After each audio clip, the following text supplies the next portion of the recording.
Ang mga anak ni Israel. Ikalawang kabanata.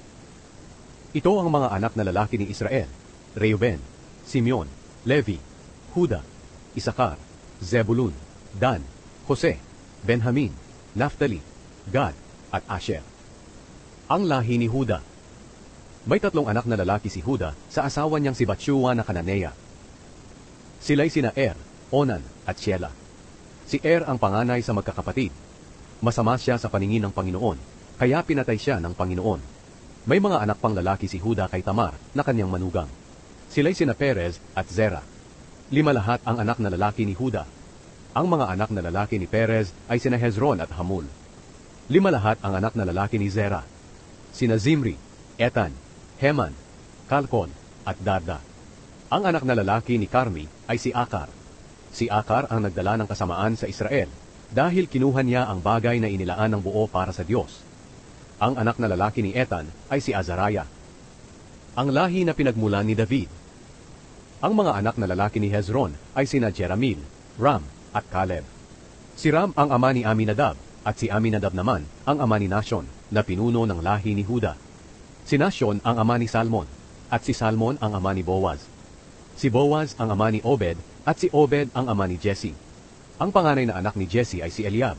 Ang ikalawa na may si Abinadab. At ang ikatlo ay si Shimeya. Ang ikaapat ay si Netanel. Ang ikalima ay si Raday. Ang ikaanim ay si Ozem. At ang ikapito ay si David. Ang mga kapatid nilang babae ay sina Zeruya at Abigail. Si Zeruya ay may 3 anak na lalaki, sina Abishai, Joab, at Asahel. Ang asawa ni Abigail ay si Jeter na Ismaelita, at may anak silang lalaki na si Amasa. Ang angkan ni Hezron. Ang anak ni Hezron na si Caleb ay may mga anak sa asawa niyang si Azuba na tinatawag ding Jeriot. Sila ay sina Jesher, Shobab, at Ardon. Pagkamatay ni Azuba, napangasawa ni Caleb si Ephrat, at ang naging anak nila ay si Hur. Si Hur ang ama ni Uri, at si Uri ang ama ni Bezalel. Noong 60 taong gulang na si Hezron, napangasawa niya ang anak ni Makir, ang kapatid na babae ni Gilead. Si Segub ang naging anak nila. Si Segub ang ama ni Jair, na namahala ng 23 bayan sa Gilead. Dumating ang panahon na inagaw ni Geshur at ni Aram ang mga bayan ni Jair at ang Kenat, pati ang 60 bayan sa paligid nito. Silang lahat ang angkan ni Makir na ama ni Gilead. Kamamatay lang ni Hezron sa Caleb Ephrata nang manganak ang asawa niyang si Abijah. Ang anak niya ay si Ashur na ama ni Tekoa. Ang angkan ni Jeramil na anak ni Hezron. Ito ang mga anak na lalaki ni Jeramil na panganay na anak ni Hezron. Si Ram ang panganay. Sumunod si Nabuna, Oren, Ozem, at Ahaya. Si Jeramil ay may isa pang asawa na ang pangalan ay Atara. Siya ang ina ni Onam. Ang mga anak na lalaki ni Ram na panganay ni Jeramil ay sina Maaz, Jamin, at Eker. Ang mga anak na lalaki ni Onam ay sina Shammai at Jada. Ang mga anak na lalaki ni Shammai ay sina Nadab at Abishur.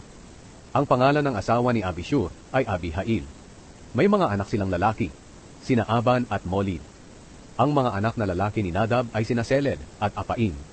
Namatay si Seled na walang anak. Ang anak na lalaki ni Apaim ay si Ishi. Si Ishi ang ama ni Sheshan, at si Sheshan ang ama ni Alai. Ang mga anak na lalaki ni Jada na kapatid ni Shammai ay sina Jeter at Jonathan. Namatay si Jeter na walang anak. Ang mga anak na lalaki ni Jonathan ay sina Pelet at Zaza. Silang lahat ang angkan ni Jeramil. Walang anak na lalaki si Sheshan, kundi puro babae. May alipin siyang Ehipsyo na ang pangalan ay Jarha. Ibinigay ni Sheshan ang anak niyang babae kay Jarha bilang asawa. Nagkaanak sila na ang pangalan ay Atay. Si Atay ang ama ni Nathan, at si Nathan ang ama ni Zabad. Si Zabad naman ang ama ni Eflal. Si Eflal ang ama ni Obed. Si Obed ang ama ni Jehu. At si Jehu ang ama ni Azariah. Si Azariah ang ama ni Helez. Si Helez ang ama ni Eliasa. At si Eliasa ang ama ni Sismai. Si Sismai ang ama ni Shalom. Si Shalom ang ama ni Jecamiah. At si Jecamiah ang ama ni Elishama. Ang iba pang angkan ni Caleb. Ang panganay na anak na lalaki ni Caleb na kapatid ni Jeramil ay si Mesha na ama ni Ziph. Ang ikalawa niyang anak ay si Maresha na ama ni Hebron. Ang mga anak na lalaki ni Hebron ay sina Korah, Tapuwa, Rekem, at Shema. Si Shema ang anak ni Raham, at si Raham ang ama ni Jorkeam. Si Rekem ang ama ni Shammai. Si Shammai ang ama ni Maon, at si Maon ang ama ni Betzur. Ang isa pang asawa ni Caleb na si Epha ang ina ni Haran, Moza at Gazez. May anak si Haran na Gazez din ang pangalan. Ang mga anak na lalaki ni Jadai ay sina Regem, Jotam, Geshan, Pelet, Epha at Shaa. Ang isa pang asawa ni Caleb ay si Maaka. May mga anak silang lalaki na sina Sheber, Tirhana, Shaaf na ama ni Madmana at Sheva na ama naman ni Makbena at Gibeya. Ang anak na babae ni Caleb ay si Aksa. Sila ang angkan ni Caleb. Ang angkan ng anak ni Caleb na si Hur. Si Hur ang panganay na anak ni Caleb at ni Ephrata. Ang mga anak na lalaki ni Hur ay sina Shobal na ama ni Kiriat Jearim, si Salma na ama ni Bethlehem, at si Haref na ama ni Bet-gader. Ang angkan ni Shobal na ama ni Kiriat Jearim ay ang mga Harowe, ang kalahati ng mga naninirahan sa Manahat, at ang angkan ni Kiriat Jearim ay ang mga Itreo, Puteo, Sumateo, at Misraita. Sila ang pinagmula ng mga Zoratita at mga Estaolita.